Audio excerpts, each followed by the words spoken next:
everybody. Today, we're going to talk about defense. We've been rushing around in the background, been editing web pages like a bunch of fun volleyball players that we are, and we're going to get rolling. So,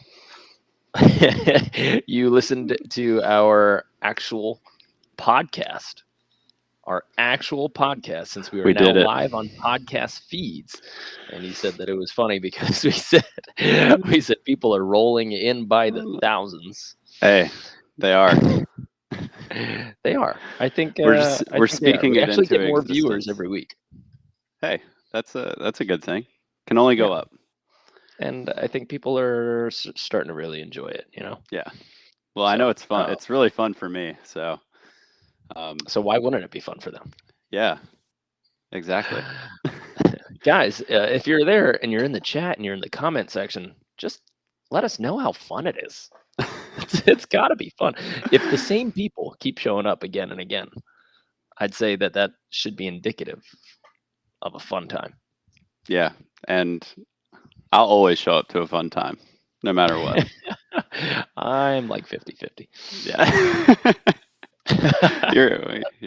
You're married now. I was 50-50 when I wasn't married. I know, but you what is it? Go to the beat of your own drum. Yeah. Always have. Yeah. Yeah. Sometimes I'm 100% one way, and sometimes I'm 100% the other way. But I'm always 100%. I love that about you. It's great. So we had practice yesterday. Go ahead and invite yourself to my Instagram if you're there. Yeah. We had practice yesterday. We practiced with Hagen Smith, St. John's son.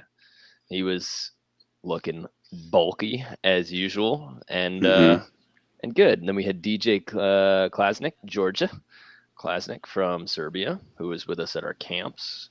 We had Jake Arudia, our Jersey boy, and who else do we have? Lev Prima. We had Lev Prima. And Yeah, we had a lot of Europeans yesterday. Eastern Europeans, right? No, Eastern Europeans. Yeah. Sorry, I had to do my quick little never eat shredded wheat kind of thing. I hear you. Yeah, it's fun. It's crazy because especially for me, coming off an injury, and then just getting back in the sand, taking a nice little break that I definitely needed. But now it's so cool to be back out there playing. I just the second that my toes touch the sand, the ball's up in the air. Um, it's it's I feel like I'm back at home, which is great.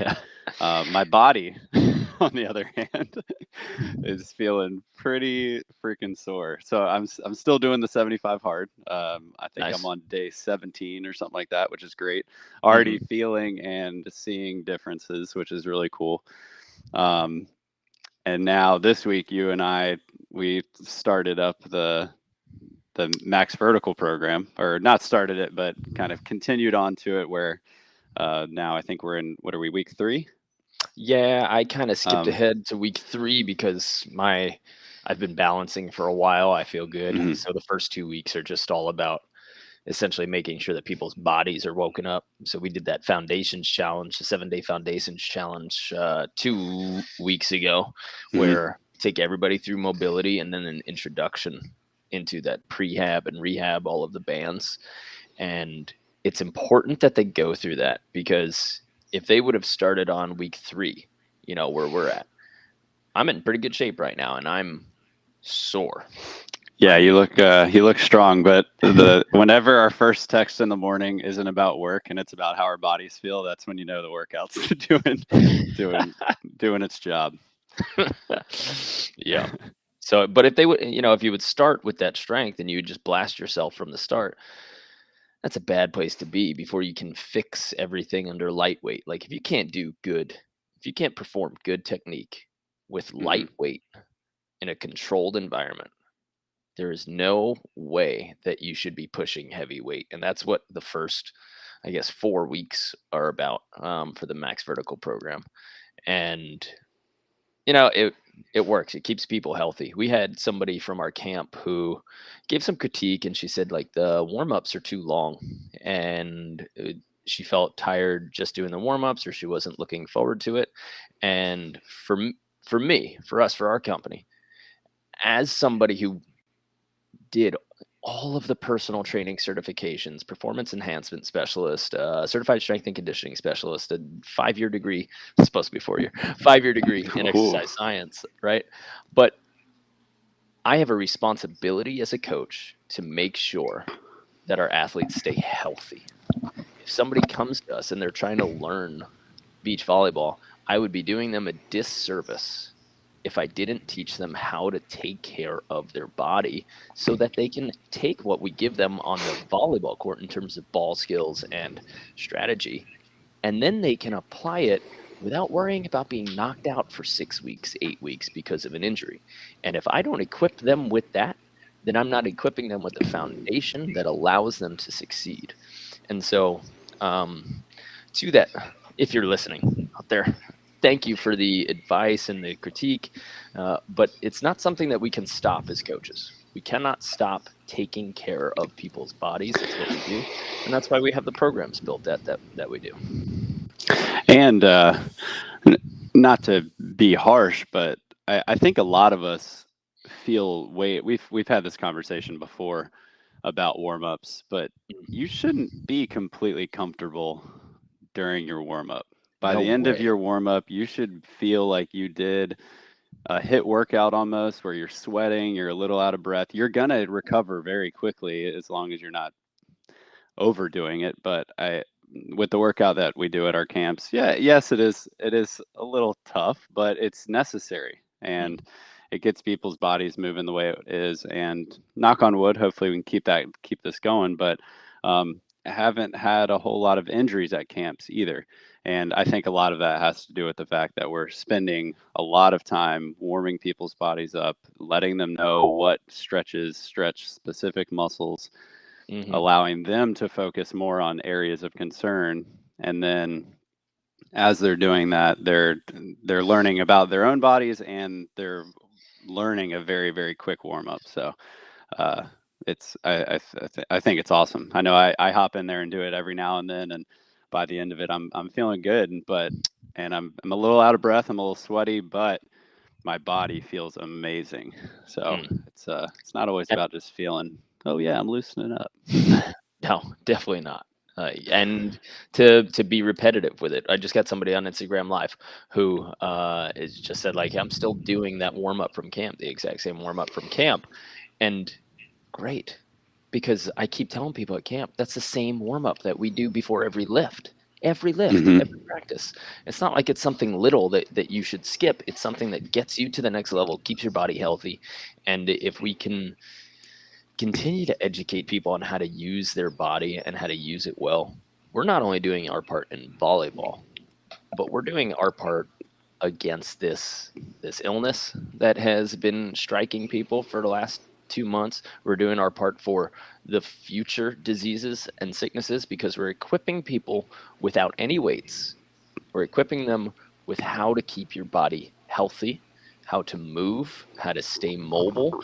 And if you only did our warm up every day, you would be better than 90% of the people in this country who don't really know how to take care of themselves. And therefore, we're making our students, players healthier for the rest of their lives. And that's something that increasingly I can hang my hat on. And I could say, you know what? We're doing this. We're keeping people healthy. Our company is keeping people healthy and happy, and educating them into how to do it. And do we have that warm up anywhere? I see Ted's asking where he can find it. I know we shot it at the last camp, so I'm assuming it'll be a YouTube video pretty soon. If you YouTube Ted, if you YouTube best beach volleyball warm up ever, I'm pretty sure our video comes up. I think that one has a lot to do with the volleyball, though. I could be wrong. I think that's like the 10s warm up. But regardless, Ted, I believe there's a post on our Instagram that has the exercises at least. If not, we'll try to get that video up as quick as we can, because it's definitely something that we're going to be referencing from time to time. Yeah. And I know it was 100% shot this last camp, so Right. it's just a matter of time. So, or you can come to camp and see it in person. Record it. Yeah. Anyway, Max Vertical is going good. Everybody should be doing a warm-up or a mobility series in their lives. If you're not doing ours, okay. If you haven't signed up for Max Vertical or you haven't recorded any of your warm-ups, fine. But get a mobility series into your life quick so that you can have a lot more athletic years. That will give you athletic years, the ability to lunge, bend, squat, etc. And we would all like to be mobile late into life and not losing points because we don't have a good warm-up routine. People think that they're losing points because they just need a better cut shot or they don't know how to read. You read it, you were just too slow and too immobile to get it. Sorry to be Truth tough. hurts. Yeah, it hurts. How do I get the short ball? Well, if you were doing lunges all year long, your steps would be powerful and strong enough to get you to that ball. It had nothing to do with your reading or anything like that. It just has to do with taking care of your body instead of just playing. So, tough love. What are you gonna do? Hey, I get it. You said the same thing to me. So, say it to everybody. All right. Good intro. 11 minutes. That's one of our shorter ones. Yeah. Should we get into today's topic? I think we should. Today's topic is a lot of defense, right? And mainly block calls and assignments. Absolutely. I want to talk about advanced blocking signs, but we got to go through a review of the ones and twos first. Okay. So I'll go ahead and take that on. If you're a person that has been looking at the court, you show up to a class or you show up to play with some friends, and all of a sudden there's somebody standing at the net and they're holding signs behind their back, and you ask yourself, what in the heck does that mean? Then there are two basic calls that I believe every beginner and intermediate should be using. And those blocks are most likely going to be a 1 or a 2 block. A 1 means that the blocker, whenever a blocker is showing you a sign, they're showing you what they plan on doing, what they plan on taking. So if I'm the blocker at the net and I have my 2 hands, then both of my hands are assigned to the players that are on the other side of the court. Or if you want to go a little bit more specific, you can say the side of the court that they're on, depending on if people are going behind, but that's kind of an advanced topic that we'll talk about in a second. So let's assume that the attackers are going to stay, if they're a left side hitter, they're going to stay on the left. If they're a right side hitter, they're going to stay on the right. Mm-hmm. So my right hand would go to the player that's to my right. My left hand would go to my player that's to the left of me when I'm looking at them. If I hold up a 1, then that means that I am responsible for the line behind me. Okay. So if I am holding up a 1, that means that I am going to take the line hit of that attacker. For those people who have never done it before, what does a line hit mean? What space does that look like if we're not on video? So that would mean that whatever the sideline that is closest to them, so if they're a left side player and my left shoulder is closest to my sideline and the attacker is blocking line in front of me, then that means that if I was to run in and hit a ball straight down the line in front of me with the sideline that I'm currently standing on, then that would be a line hit from me. The other option is that I can hit cross, which would mean that if I'm going into the court, instead of hitting straight in front of me, I would hit angled into the cross court. Cool. So I like the way you put that. That the line hit is the one that gets hit closest to that person's sideline. That's their line. If they hit to the half of the court, the sideline that's closest to them, that's their line. It's a really tough concept for somebody who's never played like a tennis or volleyball. What is line? Because I know we've got a lot of beginners out there who have they say, yeah, okay, line, but they still don't know what it means. And maybe sometimes after years, they still don't know what line means. But everybody kind of picks up on diagonal. Yeah, I think as long as you think about let's divide the court in half, right? And I mean long ways. So if we put a line and make a line straight down the center of the court that would cut through both halves of the court, then if I'm on the left side of the court, if I hit the ball to my left side, then that would be a line hit. If I'm hitting it onto the other half of the court, that would be a cross court hit. And so kind of going back to the block calls, when I hold up a 1, that means that I'm responsible for the line. It doesn't always mean that I'm necessarily always going to block line. It just means that that area of the court is my responsibility. And the reason I say that is because if I decide that the attacker on the other side of the net isn't a threat, meaning that they can't hit the ball hard down, like a really fun spike that you see somebody hitting really hard and afterwards they're really pumped up about.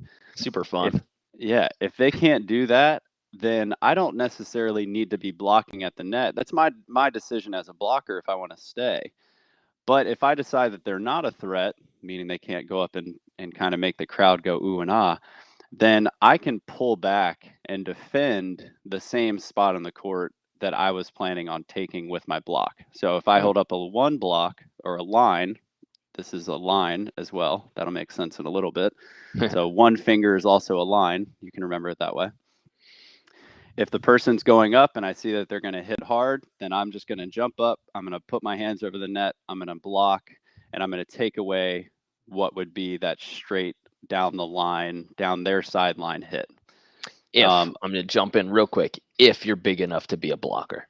Right. I'm not even there yet. If you can't get your hands over the net this on is a regular advanced. jump, you're not blocking. Right. So that person's got to hit hard enough and down enough for you to merit a block, and you got to be big enough to merit a block. And if you cannot easily get your full hands over the net, just don't block, period. Sorry, I always got to jump in. Oh, you're good. You're good.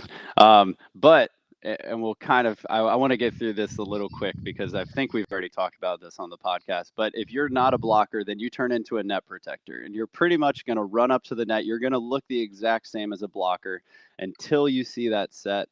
And then if you're a blocker person who can get your hands over the net, like Mark was saying, then obviously you have the option of jumping and blocking. If you are not a blocker, if you're what we call a net protector, then you're just looking to see if that set comes over the net, or if it's tight enough to where you can battle up there, then you would pull off the net and defend the same area of court that you called with that line, with that block. So it's really important for, even if you're not a blocker, if you consider yourselves a net protector, meaning that you're just looking for the overset and then you're retreating back to play defense, it's still important for you to give signs. One of my biggest pet peeves is when I see a short person standing in the middle of the court holding 2 fists behind their back saying that they're not blocking anything. And I hate it. Get up to the net, tell me what you plan on defending so that I can get established as a defender on my side, because I need to know my responsibilities as well. And if you tell me that you're not blocking, all I know is that I'm going to run onto an area of court that you're not currently taking. So we need to establish what you plan on taking, even if you consider yourself a net protector. Okay, so that's 1. 2 is the exact same concept, except now you are looking at if that attacker decides to hit to the opposite side of the court that they are currently on, then that is going to be a cross-court hit. And if you hold up a 2, or watch this, this is an angle. You see that? So it's not only a 2, it's an angle.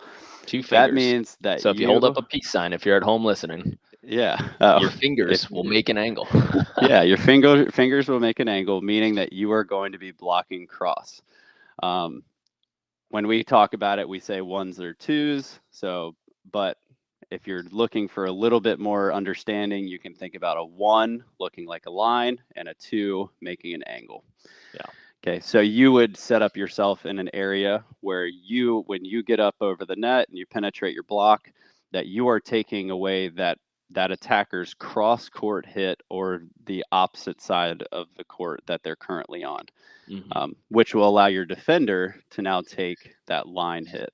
And then same thing, if they're not a threat, you would pull into that cross court, still taking away the side of the court that you said you were responsible for taking. There's a lot of debate on this. I hear a lot of coaches say that no matter what, if you're pulling, you should pull line.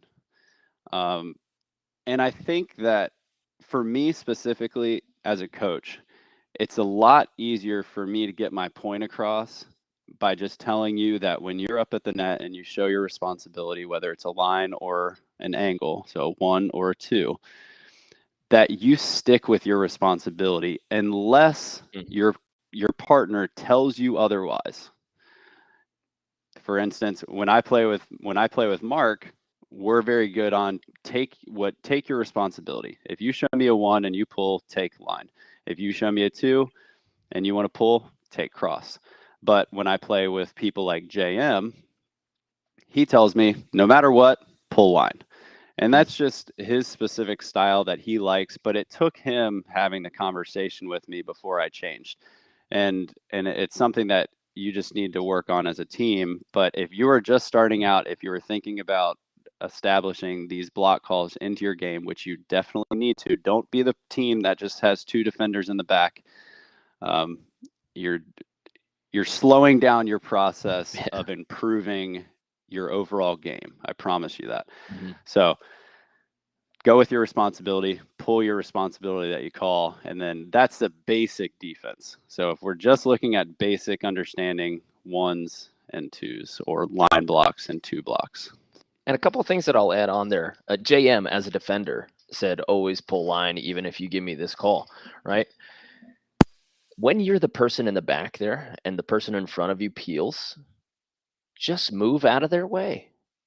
Take that 1 or 2 shuffle steps to cover the other side or the middle of the court. It's not that big a deal, but throwing your arms up in the air and saying like, come on, you should appeal to the other side. But now you would rather whine that the other person didn't do what they said than you would win the point. Right? Win the point, adjust in the moment, adapt and overcome. Like, you have to stay in that moment, and instead of saying you're doing this wrong during the point, win the point first, then have the discussion. Yeah, JM. And one other thing is that when you decide to peel line or cross, that does not mean that the person who is not the peeler, that the defender, shouldn't still pursue every ball. If your peeler gets stuck at half court and the other team still hits a high line, you can still get it. There are plenty of times where a blocker peels down the line and the defender still digs a high line.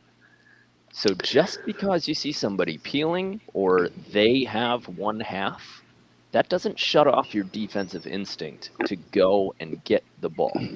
Your 100% should be get every single ball you can until you clearly see that the other person is more comfortable than you and taking the ball. And if everybody would subscribe to that simple thing, get every ball no matter what until you see that that person has it. Not that it's on their side, but that they have it. People would win so much more. Right? Or we'd have more rallies, and then the whole world would be in better shape. Yeah. We're just increasing endurance over here. The people that listen to us will be winning so much more. Exactly. There Yeah. we go. Which is thousands. They're rolling in. They're rolling in. Cool. All right. So I think that was a pretty good understanding of the basic 1s and 2s. And just remember, if you are the person that says, but I'm not a blocker, I don't care. Get your butt up to the net. Show me what you're planning on taking away. Once you see that you are not going to be a part of the play at the net, then you can pull back. But I need you to be up there so that the defender can establish themselves on their side of the court or have an idea of where they're going to be moving to. Yeah. And then it also makes the offense have to look on the other side of the court and figure Ooh. out what you're doing. So that alone causes a lot of issues for the attacker. If you start to Yes. put them in a position where they have to say, "Ooh, it looks like the defender's digging cross and the blocker's taking line." Now you've gotten them to think something before they actually attack. If you just have two people down there playing defense deep in the court, attackers love that. It's called hitting lines. And that's people love hitting Called lines. They hitting go lines. out, Wow. people go up and warm up for 25 minutes, just bouncing balls as hard as they can, and they look great at it. That's the best that any player looks hitting. And you are allowing them to do that by just sitting back there and playing defense. So Oh, don't be that guy or girl. yeah. The moving defense, when you have that person, and you don't need to be glued to the net, you don't need to be on top of it. You can be 10 feet from the net and still be a net protector, right? But knowing that the defense is going to move slightly or is in motion as a hitter, that adds their first layer of doubt and insecurity. Instead of seeing just two people in the same spot the entire time, now they're just, all right, they're moving. I don't know where they are. So they're a little less secure. And please, for the beginners out there, the Bs, the As who are watching, listening, you are not a side on defense. You're not a right side. You're not a left side. Defense is moving 50-50. So you cannot say, I'm a right side, so I'm going to wait on the right side of the court, because you're going to end up trying to cover your side of the court instead of going for the ball and the responsibility that's in front of you. So get rid of the idea 100% that you are a side on defense. You can block signs, you can cover signs, but not sides. Sides. Lot of emphasis on syllables. Yeah, syllables. I like it. All right. Well, should we go to the next basics, the 4s and 3s? Yeah. Go ahead. Right. So a 3 for a blocker, and we have these different moves, and this is where we get really, really into the fun stuff. A 3 can be a set play for the blocker and the defender. It can be a move for the blocker, or it can be a move for the defender. And over time, since you're now at the level where you might start using a 3 or a 4, which should maybe only be at the AA level, right? If you're at that level, then you have to decide what's more important to you. Am I trying to get a block? Am I trying to get a dig? Am I playing somebody who's hitting or somebody who's shooting? But in its essence, the basic 3 is that I'm going to fake the diagonal defense setup. So I'm going to fake the setup that is the 2, which means the blocker is going to line up in the diagonal, and the defender is going to line up down that hitter's line. The hitter thinks my hard line is open, and my over the blocker cross is open. During the jump, this is when we switch places, right? Ideally, if you do it late enough, you leave after takeoff, showing no leans or movements or inclinations that you're going to go there. You can even continue to slide into that fake call during the jump. But after that hitter can no longer see you, then the blocker who was lined up in the cross dives so that their hand takes down that hard-driven low line. The defender who was in the line now starts shuffling or sprinting over to the diagonal, hoping to get a good early bite on the overcross. If we separate these two moves, my defender doesn't necessarily have to do all that stuff, because if the hitter's not looking, well, then there's no need for you to be running around, right? You can still just kind of be stable or hang out in the middle of the court. Maybe that hitter is somebody who likes to hit against blockers, so they only feel the blocker in their peripheral, right? Or maybe when they shoot, they only look at the blocker and they say, I'm going to hit over where the blocker is because the defender's probably not there. I remember Brad Keenan, who was finishing top 10 nonstop. He said, I never look at the defense. I look at where the blocker is, and when I need to shoot, I shoot over them because almost no one doubles up. And if they do, they only do it once or twice a match. And if they get me more than 3 times, all right, then I'm just going to hit the rest of the match. Like, this is a top 10 player who's basically giving away his thought process, and I thought that was really telling that you can do that. So the 3 for the blocker is faking the diagonal and then popping down into the line. You can do this by lining up their stable in the cross. You can do this where just before the jump, the blocker moves into the diagonal, a little pump fake, and then dives back into that line. Or you can find any number of fakes that end up with you blocking the line. But the key is to make the hitter believe that you're either moving or you are sitting in the cross as a blocker.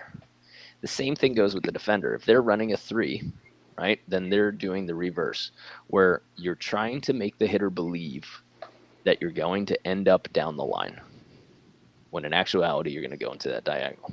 So that's a 3. And now the 4, right? The 4 is the exact opposite. Blocker is going to start down the line or pretend that they're going to block that line.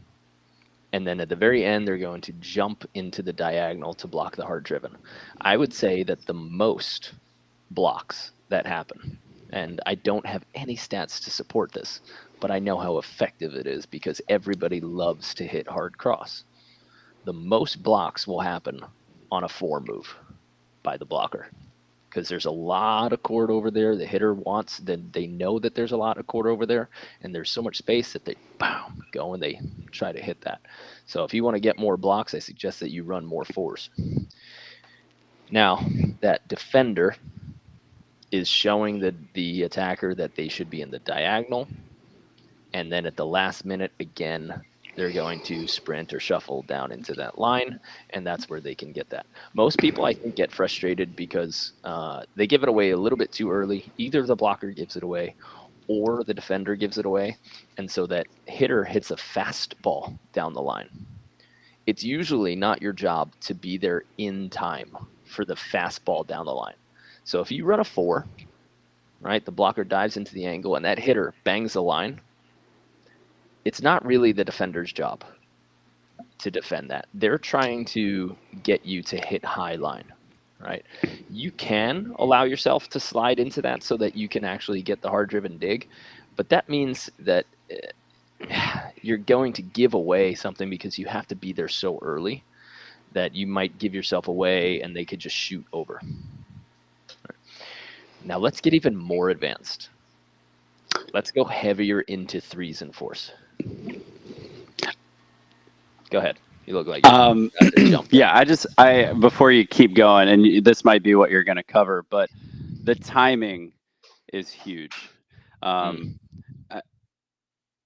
think for blockers, obviously, you have to hold your position pretty long, and then if you're big enough, you can just do that really solid move with your hands. If you're an undersized blocker, so for me, I'm around 6'5", and I'm considered undersized.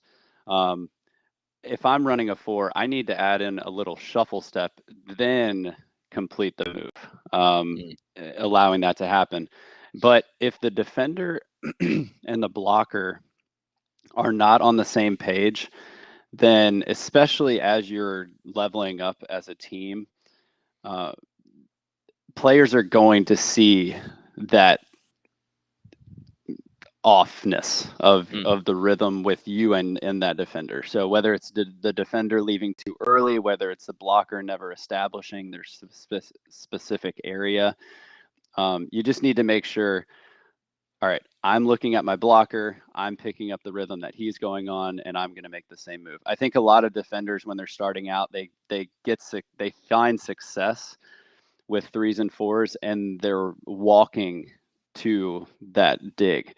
But if you're doing that too much, if you're still walking to almost every single 3 and 4 as a defender, my guess is that defender's actually leaving early, and as you level up and the attacker's vision gets a little bit better. If you start to leave early, then it's a pretty easy way to lose a point, especially on a 4, because the cut shot can be almost a jumbo to the middle of the court on the other side. So just really concentrate on the timing and kind of dare yourself to still be okay to make a defensive move and a lay down to pick up this shot. You're just increasing your chances. Yep. I would say I love playing those kind of low level open tournaments where the defenders just book it so early. Mm-hmm. As I'm taking off, they're running. I'm like, I can still see you. I can still see you half of the way up into my jump, at least. If you're going to get me, you got to leave like on my contact when I'm already committed to moving that hand through that ball. Or if you're early, this is a little bit deeper as well, but that could be an opportunity for a double move where that defender is like, oh, the attacker thinks that they see you moving, so maybe you stay and you double up. Absolutely. But that's a little bit deeper Fake as to the line, return, and then run again, because then the hitter thinks, oh my God, that was such an early fake. And they relax and they now hit that high line because you faked it and came back so early. Then you can rip out of there. Right. So this is stuff that I wish people went over in my early 20s, like the proper jukes and what you're actually really trying to do, and that you can move and fake twice. You can throw a bad fake. You can tell a story, whatever story you can tell. Then it starts becoming a lot more like basketball, where we're throwing feints and timings and everything. So let's go back to what I want to talk is hook plays, or we can. How do we call what a hook play? Guys, you can use whatever sign you want for this stuff. Okay, whatever finger signs you want, you and your partner, go for it. Make up your own hand language, okay? Or just talk about it before you serve. But for me, a hook play is getting somebody who wants to shoot and probably digging them using the blocker. It's either going to be a swat for the blocker, which means that they jump real high, throw their arms high instead of pressing them, and they reach as high as they can, or we're going to run a late peel, and my blocker is going to dig the shot. So if I throw a hook down the line, right, I have to tell. And when he says hook, for those of you that can't see, all he's doing is bending his finger so that it looks like a hook. It's not a straight finger. It's just he's making it into a hook. Thank you. Yeah, I got my line call, and then I just bend my finger. Okay. So what I have to tell my defender is that they have to show the hitter that they have a football field to hit into. I mean, by telling my defender, if I'm blocking, I'm going to tell them, you have no responsibility for high line, and I want you to show the blocker that high line is wide open. If that defender goes far enough into the diagonal, or they even jump into the diagonal very obviously and very early, that hitter should slow down, relax a little bit, and hit a sloppier ball. As the blocker who's peeling, I'm going to squat down. I call it the squat and drop. We've got a YouTube video on it, and we also got an Instagram reel on it. If I squat down at the exact same time that I would jump to block, but then I backpedal hard out of there. This isn't the crossover step. You don't have time to cross over on this. This is the big, powerful explode backwards with my hands next to my ears, right? Ready to dig a pokey or use a slap or a tomahawk. Then that ball should go into my lap. You're going to get beat if their high line is fast, crispy, and perfect. If it stays high, it stays deep, it stays fast, you're not going to get this, and you already told your defender, hey, you got no responsibility for high line. So if they still hit their best high line, probably not going to get it unless you're like 6'9" and you can cover with really long arms, right? But if they slow down and they just really hit it kind of lazy because they think it's wide open, you're going to get somebody. If it's the person who hits that high line, but they hit it only like to half court, some people use the deep corners for their high line. Some people just kind of waterfall it over the blocker. this is a really good way to get them using that hook. You can also do that same exact thing in a cross, right? So if you take your fingers and you hold that peace sign and then you make quotes with them, we call it a hook cross, right? You're going to do the exact same thing with your defender. Say, hey, defender, we are going to show them that over cross is wide open. Here's a couple of things that you want to watch out for, or that you could do it, or why you would do it. If somebody's always beating you with cut shots, like really good cut shots, and then your defender, once they bank on that cut shot, they can hit that high line. Okay, I know the hitter's more comfortable hitting a cut. So once they're more comfortable hitting a cut, and I know my defender is basically like, it's too much for him to cover that and to cover the high line. Okay, what I'm going to do is I'm going to show this defender that the overcut or overcross. I'm going to show the attacker that the overcut or overcross is wide open. And I'm going to position myself into that cross. And I'm going to say, hey, defender, you are responsible for nothing but hard line, because I have to show this person that their line is wide open and the overcross is wide open. Once you do that, then you can do that same squat and drop and peel either into the cut if you think they're a cutter, or deeper into the court if you think that they just go over cross. The players that go over cut are the better attacker, because the pursuit lines for the defenders, it does not work out in the hitter's favor if when you go over cross, you use the back corner. The back corner is only for jumbos, right? But if you're trying to beat a blocker, go over cut so that it lands in the front half of the court.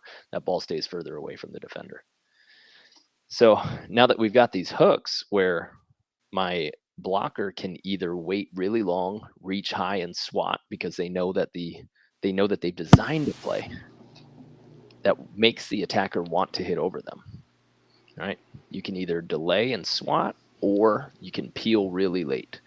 But if you peel early when you do this and the hitter is athletic, they're going to make you pay the price, and they're going to hit hard on an open net.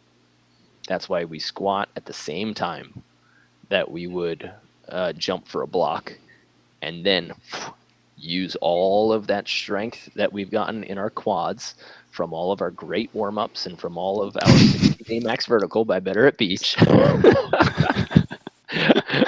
And then we can get out of there by pushing hard off of those quads with our hands up.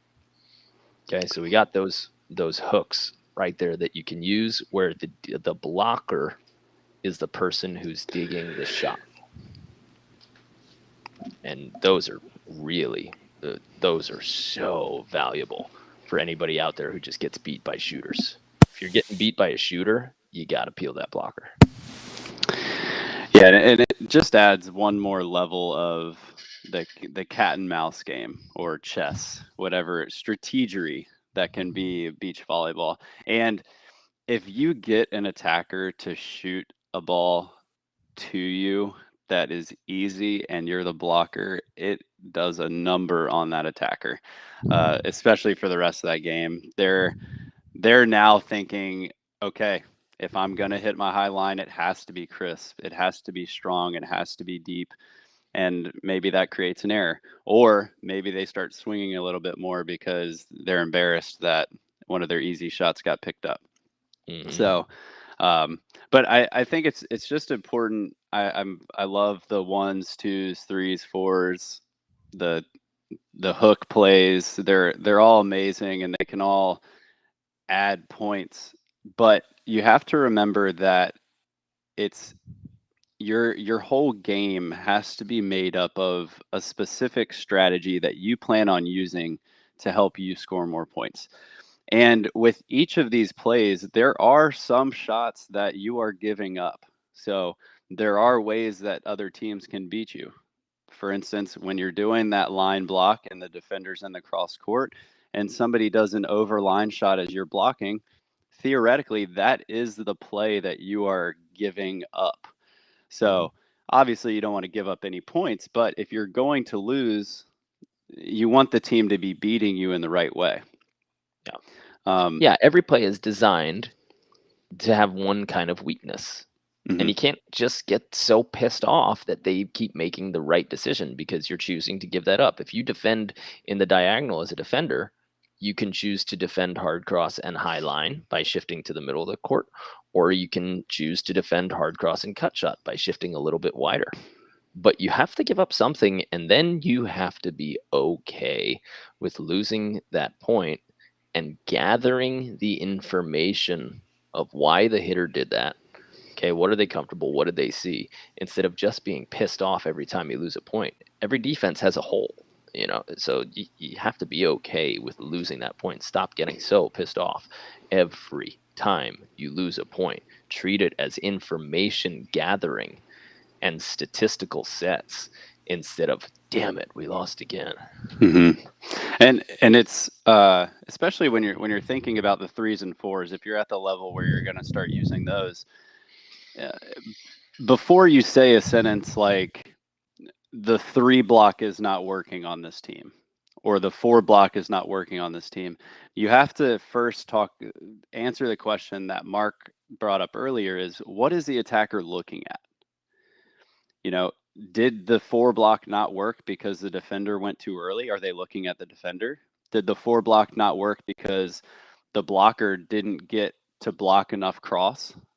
You have to be able to answer these questions, because the 3s and 4s, they can work. It's just, you just have to figure out what is the way that it can work. So for instance, if an attacker is really looking at the defender, then that defender needs to wait a lot longer. It needs to throw in these on-purpose jukes to kind of mess with that attacker a little bit more. So even if you're running a 4, this happened to me and DJ last week when we were playing together, is we ran a 4, they shot cross, they scored the point.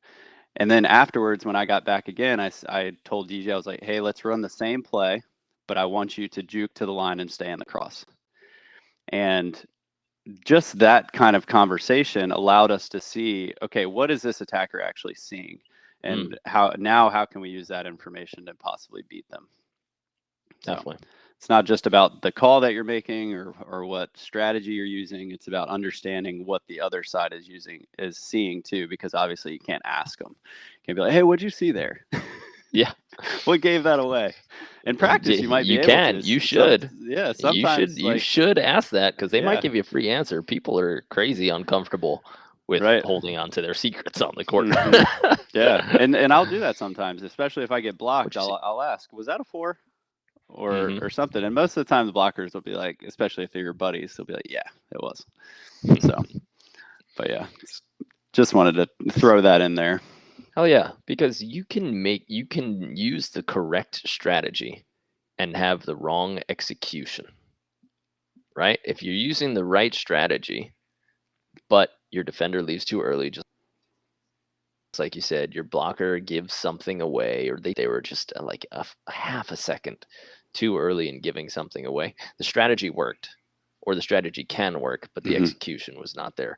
So that doesn't necessarily mean change the strategy, right? It just means execute at a higher level. So, well, that's a lot I think for people to digest. The 1s, the 2s, hook 1s, hook 2s, 3s, 4s, hook 3s, hook 4s. You can use all these variations, and then you can also literally just play ball up and say, blocker, you take what you see. Defender, you take what you see. And that, shockingly, can give you a lot of points without calling a 1 or a 2.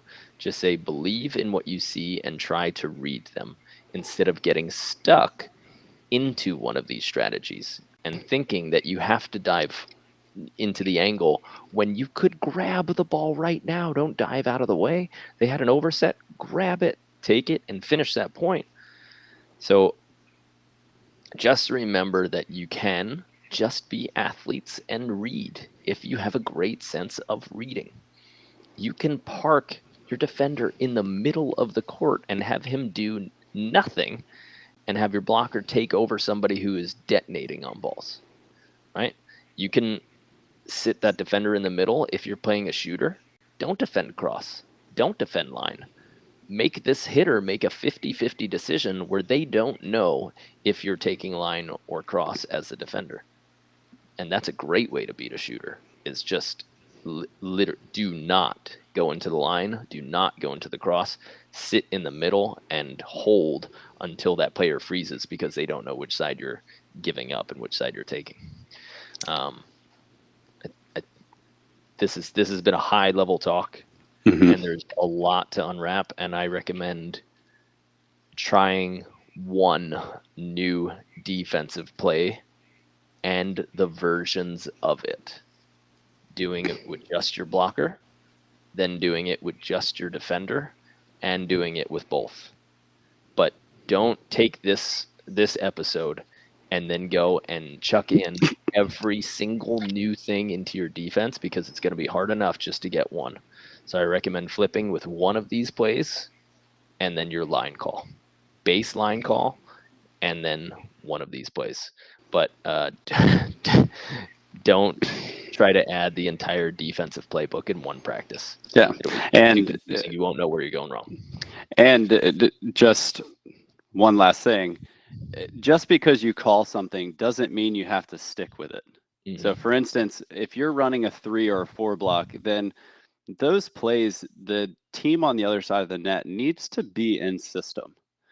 So if they pass the ball poorly and they're off the net, and now their vision is gone and possibly their hard attack is gone, then you running a trick play does not make sense.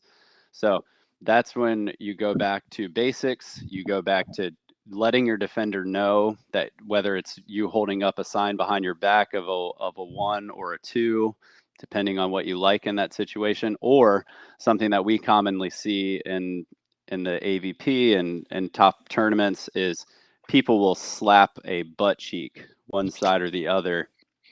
I just wanted to say butt cheek. They will slap one of those butt cheeks, allowing the defender to know what side of the court you plan on taking. But for 1s and 2s, those can kind of stay strong no matter the set, because you're going to be pulling if it's not a threat anyway. 3s and 4s, make sure that the other side of the net is in system, or at least has the ability to see you and be aggressive. Yeah. You know, if they don't have that ability to be aggressive, then you're kind of just wasting one of your strategic plays. Yeah.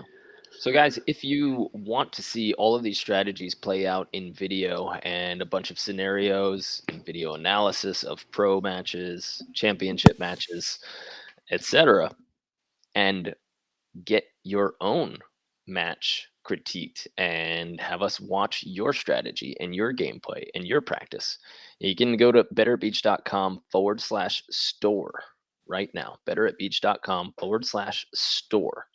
We talked about a few things today. We talked about defense and blocking, and the Ultimate Defender course in there packs a punch and gives you those strategies and shows you the film along the way. And you can take the drills that we give you that you can do at home and on the court, and you can film them, because we want to look at your defensive footwork. We want to look at your shuffling. We want to look at how low you can squat and everything that you can do physically. We also need to look at your ball control, like your hand slaps, your pokies, your tomahawks. Are you doing these things the right way? We can coach you through our mastery program. If you just want to look at the pre-recorded course, we have the Ultimate Defender, and you can learn a lot about that by going to betterbeach.com/ultimate defender. Ultimate Defender. That will show you a lot about that defensive specific course. And you have the option of taking all of our other courses as well. If you sign up for the Mastery program, Beach Volleyball Mastery, we coach you, you post your videos, you put them in the Facebook group, and we can help you on your game. If you're not interested in being coached at that level where you actually have somebody helping you and guiding you through, then you can take one of our pre-recorded courses. And again, those are on betteratbeach.com/store. If you have any questions, reach out to us, shoot us a DM, shoot us an email at support@betteratbeach.com, and we'll tell you even more about those courses. If you want to jump on the same exact workout program that Brandon and I are doing, and Sarah Schermerhorn, she's on the Max Vertical, then you can go to betterbeach.com/store and check out the 60-day Max Vertical program. It's specific for beach volleyball players who want to protect their shoulders, get strong cores, get faster, get more agile, and of course, increase their vertical jump. And all of those exercises you can do at home. We show you all of the modifications so that you can do it with either dumbbells, barbells, bands, or just body weight. So if you feel like you don't have a gym that you can go to or that you're comfortable going to, we show you how to do it in home. And that's it. That's our commercial. We saved it for the end. Yeah, good job.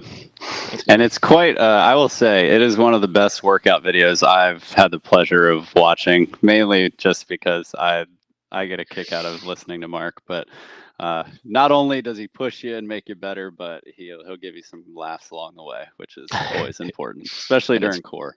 It's funny that we're watching me during our workouts. So like yesterday, something happened, and I think you said on the video, you said, "Oh, don't forget to tighten your glutes," and you said right after that, you were like, "Oh, I forgot that too." I was like, "You can't say two. That was you the first time too." So it's good. It makes you feel like you're working out with someone, which is half the battle for a lot of people. Which is not. I think that's what people have liked most about that program, is that it's not just here's your schedule of exercises. Mm-hmm. You work out with me, and then also Janelle jumps in there for a bunch of our workouts. So you're working out with me and my wife, and we take the breaks with you. We tell you when to stop, when to rest, and then motivate you to say, okay, let's get going.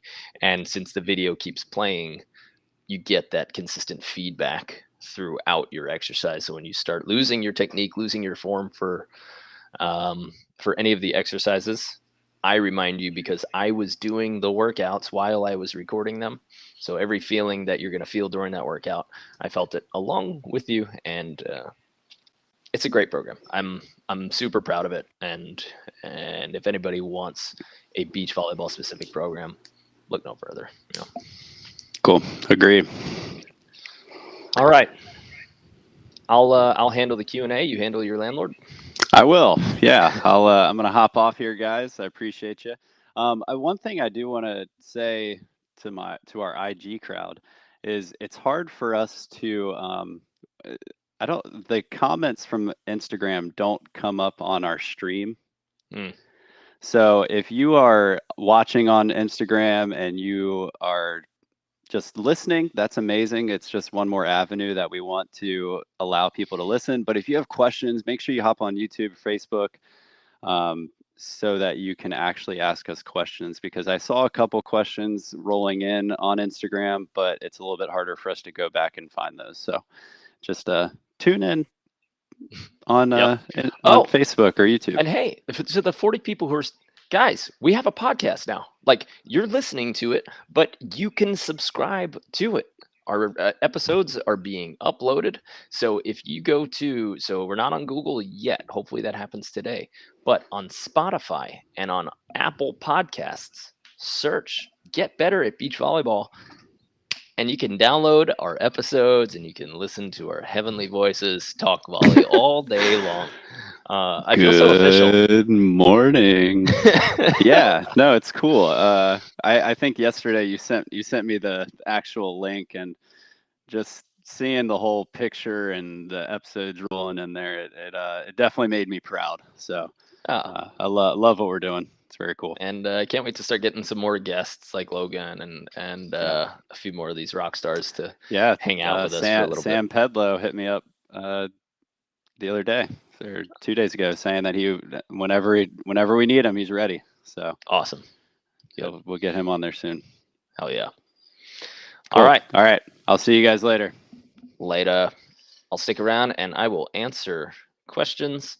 Haven't really figured out if we should leave the Q&A part as part of the recorded version of the podcast. But as you guys are listening to this, and if you're hearing the Q&A, let us know. Maybe it's got some value. So I'm going to scroll through the people who are here live. All right. Resnaya, you can pick your friends on the stream, Joy, but you shouldn't pick your nose. Oh, Brandon was picking his nose. Okay. Checking in from Virginia. Thanks, Mike. Good to see you. Our Virginia boys. Brandon would be happy. And that was a Mason cat.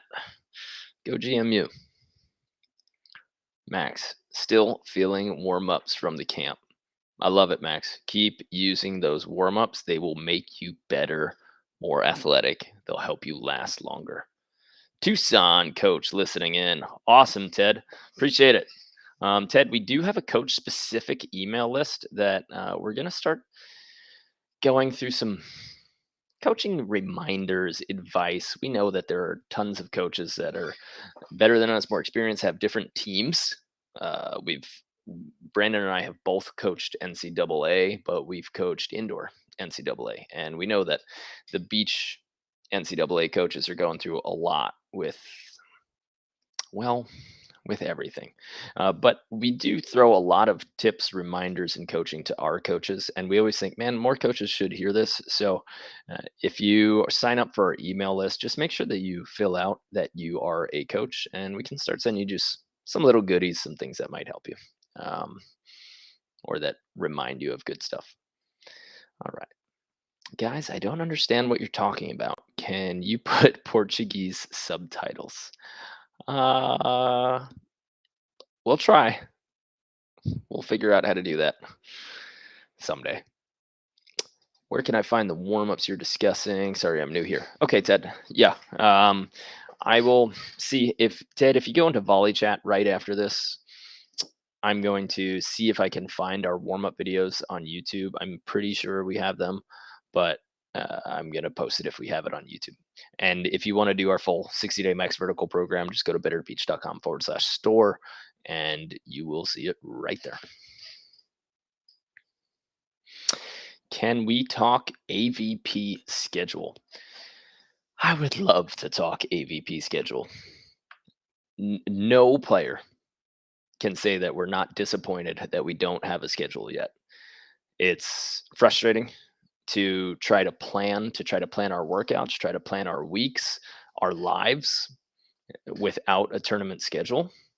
But we hope that they're coming out in a week, couple weeks, so that we can start doing it. And we have no idea what the future is going to look like. Bally's is the new owner. We got a lot to see. So it's really all I've got to say about that. But I hope it's going to be good. All right.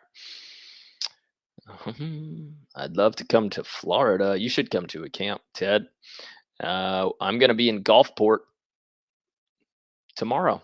I leave tomorrow to go to Gulfport, Florida, and run a clinic there. So if you guys are ever interested in bringing me out for a clinic, I'll tell you one thing. We have 12 people there. 12. So all you need, 12 people for a full day to bring out me, Brandon, one of our coaches. And if you want to take a look at how those clinics are designed and what you need, we need at minimum 12 full commitments to be able to go there. And you can check that out at betterbeach.com/clinics. Great explanation. Thank you so much for your efforts. I always struggle with that as a hobby player trying to get better. Thanks, Birgit. David Cook, at lower levels, when facing teams that aren't great at hitting, should I still go up for a block or peel back? David, I would not try to base your defense on winning through blocking. You want to base it through ball control, especially when teams can only pass and set and time their approach well enough to get consistent hard hits. Some people can hit hard if it's perfect, but the majority of the time they're not passing, setting, and designing their offense well enough to be able to get that. So it doesn't work out for them. And the more you get stuck blocking against people who can't consistently get big hits, you're going to give up those points. So I recommend learning to peel early. And then as you work your way up to the AA and open level, then you can start throwing up blockers there once you start playing those physical players that have consistent pass and set. Oh, Brad Wise is Maybe this is a AVP schedule that he thinks. Is this a leak? I don't know. But he says Phoenix, Clearwater, Austin, Hermosa, Atlanta, Manhattan, Chicago, Atlantic City. That does sound like potential AVP schedule. We'll see. I would love to come to Germany. I would love to come to France.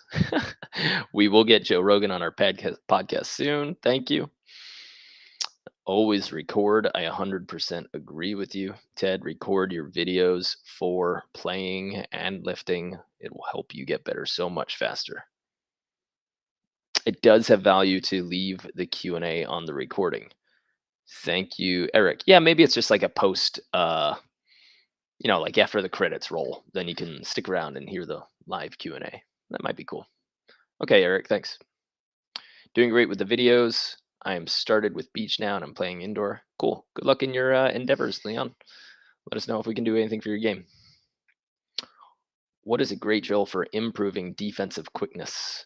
What is the biggest mistake players make in their footwork? Sprints, shuffles, side to side shuffles. In our max vertical program, we have one drill where literally all you have to do is put two obstacles 15 feet apart, 5 meters apart, and you get 20 touches, right? You get 20 seconds to get as many touches as you can. So it turns into like a 20-second sprint, but it's all shuffles. And if you just train yourself to move faster, changing directions, you're going to be in a better spot. So we put a ton of other agility and speed drills in 60-day max vertical. And we also have some defensive drills that you can use on YouTube, or you can go to betterbeach.com/blog. It's actually way easier to search through our videos. Sorry. Way easier to search through our videos on betterbeach.com/blog because you can search them by keyword. On YouTube, a bunch of other random stuff will pop up. So head to betterbeach.com/blog. Use any keyword or search the way that you would in there, and our video and our article should pop up. Nicole, how often should a BA player be blocking in women's? Nicole, I would say if you're a B or an A women's player, the answer should be never should you be blocking if the ball is not on your side. If you can touch the ball, if it's tight enough where you can physically grab it, touch it, that means a part of the ball might be coming over the net. That is when you should throw that block up. But at the B and A level, players are not hitting hard enough or fast enough to require a blocker. So the only time you should be there is when you can physically grab it and stop it at the net. And if you're not tall enough to do that, then you shouldn't be there, period. You would hang out near the net and wait for that overpass or that short poke that happens when people get set tight. Okay. How often? Mark, can I subscribe to your membership on a monthly payment instead of annual? Mark, we don't do that anymore. If you are going to commit to the Beach Volleyball Mastery, we start you off with a full year subscription so that you actually dedicate yourself. We find that when people are ready to commit, then they're ready for us and our program. So if you want to go there, if you want to join Beach Volleyball Mastery and you're ready to commit, then you head to betterbeach.com/coaching. It is priced the way it is, and it is expensive up front, but what it does in expense, we give you so many hours of coaching. It is nonstop, all access coaching for less than $500 for a year. So I very much recommend our program. Is it for everybody? No. Is it for the person who wants to maximize their improvement quick? For somebody who wants to stop making the same mistakes over, for somebody who doesn't know what they're doing wrong or the things that they are doing wrong, then our Beach Volleyball Mastery program is 100% for you. And you can just absorb all of those courses, and you can talk with us twice a week where you have full conversations through videos, and you can post all of your questions on our group. You can post your videos on our group, and we're in there and we're coaching every single day. You have all access to fantastic coaches, national champions, continental champions. So I 100% recommend that if you are the person that wants to take the next step in your game, our beach volleyball mastery program is the fastest way for you. There's no doubt in my mind about that. Okay. Daryl, nice explanations today. Thank you. And that's it. All right, guys. Hope you're having a great day. I will be in Florida starting tomorrow. I got a nice long flight. Luckily, I got upgraded. And I will be in Gulfport. So if you are around the Gulfport courts, you guys just come say hi. Give me a wave. And I'll be back in California on Saturday. All right. I will talk to you guys later. Have a great day. And we'll see you next Monday. Remember, I see a bunch of people still watching. Subscribe to our podcast. I think that's a big deal. I know you're here right now, but maybe you'll miss it one day. And then you can see the episodes that we upload. All right. Check you later.